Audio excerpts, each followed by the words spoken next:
guys, it's ATTILEE, and I'm so glad to be back. Thank you guys for your understanding, for your patience, or maybe your total obliviousness to the fact that I was missing in the first place. Primarily, it's been a lot of work stuff that's kept me up. Other things are just my own lack of scheduling. But I'm improving, I'm getting better, and I'm trying to be better for you guys and for my own sake. So, happy to be back, happy to be talking about Steven Universe, among other animated fun stuff. Today, we're talking about Steven Universe. It's 5th Stevenbomb, number 5, Insanity. I didn't ever think we would have this many Stevenbombs when we just had the first one, but weirdly enough, they're growing on me. If any of you guys have been following me for a while, either on the Crystal Gems Tumblr or on this YouTube channel, you know that Stevenbombs are not my favorite mode of digesting this series, but for whatever reason, this 5th Stevenbomb wasn't that bad. And if anything, I thought the pacing of all the episodes within this like line-by-line format, episode by episode, really matched up with my own personal pacing for how I wanted things to go. When episodes would end, I wanted to know more answers, and I could only wait 24 hours, and that was all I had to wait. For a lot of you guys, though, these episodes came out way earlier than when I saw them. So for a lot of you guys, these discussions have come and gone, but for me, it's super fresh, and I'm so excited, so I hope you'll stick with me for this one, for Stevenbomb 5. So we're just going to sort of start off, no reactions, because if you can't tell from my voice, it's kind of over and done by now. I was sick the entire time during this Stevenbomb, like really sick, like could not talk sick. I watched the episodes pretty passively. I was sort of just sitting there like laughing at the jokes, but not in my normal reacty sort of form. So I'm sorry, no reacts. We'll just be sort of doing a quick overview of my thoughts and feelings about each of the episodes, and then sort of at the end, a big recap rundown of where I'm thinking things are going from here. We're back to weekly episodes after this, and I'm so hyped for that. So to start, we had Steven's dream. Steven's dream was really interesting for me. It was really emotional. I was kind of stressed throughout the entire time of it. Maybe it was because of the secretive nature of the gems still not telling Steven about things. I thought we'd sort of been over and done with that by now, and that was sort of something Steven himself expressed. But I was really proud of Steven, as well as Greg, for supporting this, that he sort of stood up for himself and was like, look, I'm gonna find answers whether you tell me or not, even if that ends up with bad things happening. I loved the spontaneous trip to Korea. I'm really glad Greg and his cousin Andy were able to sort of make amends and just be able to facilitate that trip. And that was just a really fun shout out too for a studio that works with Steven Universe's counterparts in California, the one out in Korea. A nice little shout out for them and their little in-show gag for Greg seeing himself animated. I really loved that shout out. But the big reveal was that we finally got to see Blue Diamond as she is, not in the stylistic form that we saw in the answer, but as she is, along with Blue Pearl, who is still around, which is interesting. Maybe more on that later, maybe not, I don't know. But we sort of got to see that Steven's dreams are still connecting him to other people, in this case, through Blue Diamond's tears. He was seeing through her and to the palanquin of Pink Diamond. And that sort of sets off a huge chain of reactions. Him and Greg seeing Blue Diamond and Blue Pearl to the whole rest of the arc, this week's arc. And that was that Greg is kidnapped and taken to the zoo, which, oh my gosh, can we talk about the zoo? I'm probably jumping ahead here because there's a whole other episode of like space travel and stuff, but the zoo is so cool, and the zoom-ins, I really love the zoom-in. There, Greg sort of sets off the whole entire chain of reactions by being kidnapped to become part of the human zoo on Homeworld, or a faction of Homeworld, I should say. And we get to see Steven sort of rally with the gems, as he usually does, to travel to Homeworld.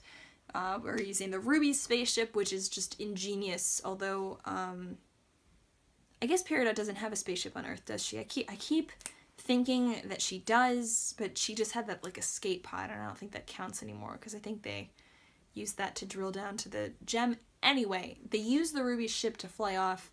We get sort of this sort of one-off conflict of Steven and space travel, having to come to grips with the fact that things at Homeworld were way far away, and for a human lifespan to comprehend that and to deal with that, and to figure out space travel is really complicated versus at Gems.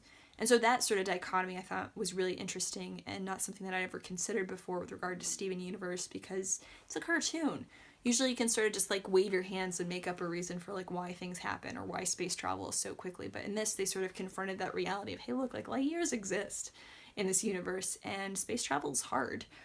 And it was really neat to see Steven sort of confront that, and since I don't think the gems would ever have been able to explain the complexities of space travel to him outside of, like, actually him facing off with it. If things were smooth, he would never have been aware that there was even a problem to begin with.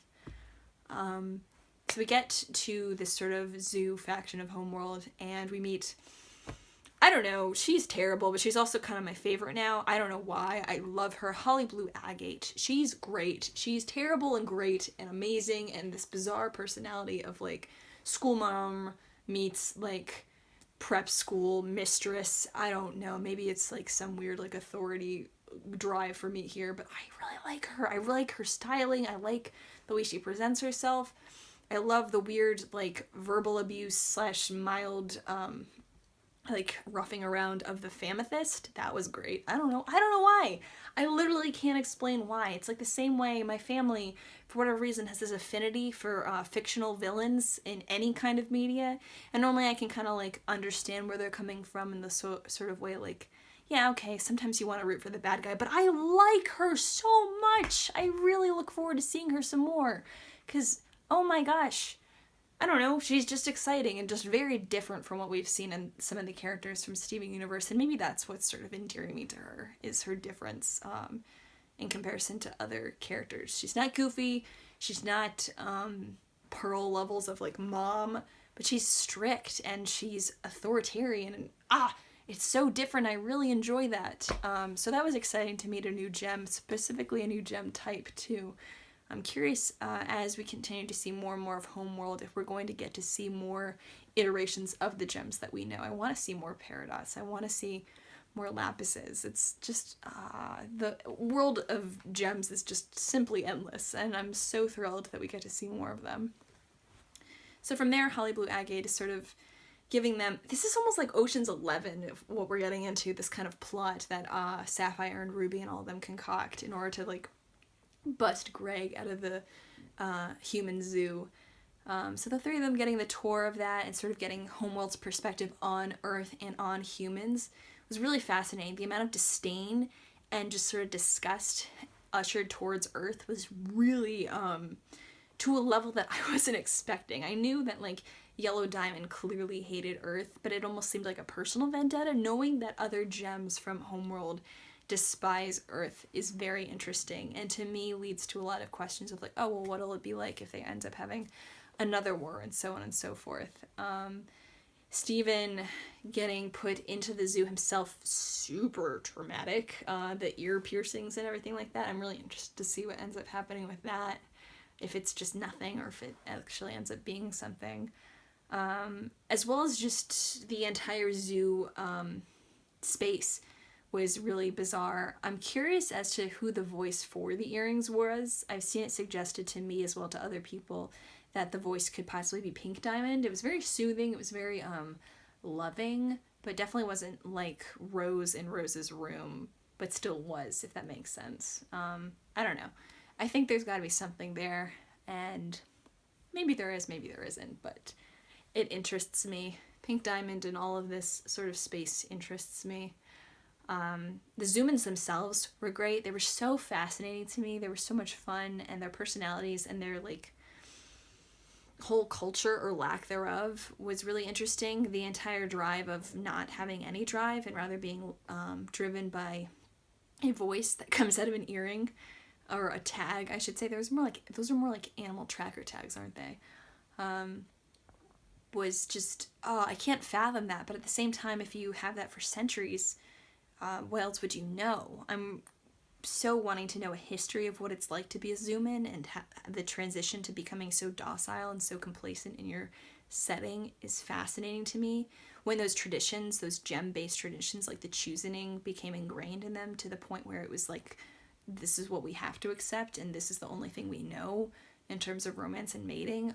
So many interesting facets to the Zoomins and their relationship with the gems, because when the Famethist came in to console them, they all seemed like pretty tight. They didn't seem to be terrified of gems like I thought they might be, given their very isolated situation. The Famethist and the humans seem to be on par with one another, and I'm wondering if when Holly Blue Agate isn't paying attention, if maybe they sort of bond with one another. Maybe there's friendships there. Who knows? It's definitely worth exploring, or to pick up a little bit more from them. The introduction of hurt into their culture, too, is really fascinating to me, and that this concept wasn't understood either emotionally or physically. And yeah, with one word, it sort of unleashes everything for them. And I'm wondering sort of if that's the key to turn things. Usually Steven is a whole lot about love and caring and supporting one another. And the fact that Steven has introduced this concept of hurt to a culture that has only ever known love and supporting and devotion towards one another is just, I don't know, radical. And for it to be Steven of all characters is equally radical. Getting to see that final song, Showdown with Patti LuPone and Blue Diamond, the voice actress for Blue Diamond eludes me right now, pardon me, was just fabulous. Since we had heard that Patti LuPone was the voice for Yellow Diamond, I was so looking forward to a song from her, because I was like, there's no way they hired Patti LuPone for Yellow Diamond for her just to not sing. That's just insanity. And it was a great one. It was totally a Rebecca Sugar classic. I'm going to be humming it for weeks.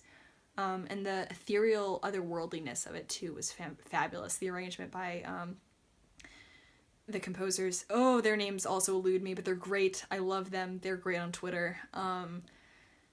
It was just so cool. I loved getting to experience a Homeworld song strictly on Homeworld. This whole arc was just great. The showdown with Holly Blue Agate to finish it off, and the sort of like, well, they'll never believe you, and even if they did, it's all your fault. Fabulous. Just a great, like, in-your-face haha kind of moment. And I'm really interested to see where things go from here. It seems like the idea of the zoo has been maybe picked back up by Blue Diamond or Yellow Diamond. I can't imagine that it's going to be completely obliterated, and if anything, my concern is that the two of them are going to return to Earth, as it seems to be alluded that Earth is in its final hours. Maybe this is continued thoughts about the cluster. Maybe this is something totally different, a totally different doomsday that we don't even know about. I'm not sure. I'm kind of wavering between the two of those options there. But I'm thinking that the two of them, or some kind of team from Yellow and Blue Diamond, are going to be returning to Earth to collect more humans for the zoo. Which, returning to Earth basically means returning to Beach City, as we all know. So I will be interested in seeing that. I know we're returning this Friday with an episode that's Connie-centric, as she tries to protect Beach City in Steven's leave with the crystal gems. And as always, you guys know I love Connie, so I'm very, very excited about that episode. And as always, I'm so excited to be back. I'm talking so fast, I'm so out of breath, but I'm so happy to be here and to talk about this series that I love and I know you guys enjoy too.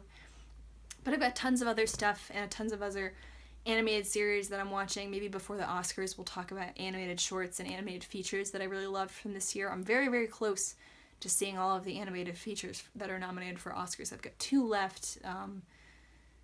The Red Turtle and the one international stop motion that the name eludes me. But I'll watch them. I will watch them. And I've yet to see any of the shorts, but I'd love to see those too. As always, again, I'm ATTILEE, and I'm so, so glad to be here talking with you really, really fast. Plenty of projects down the pipeline, lots of animation to cover, but as always, I'm totally here to talk about Steven Universe as fast as possible. So until Friday, you guys. Bye.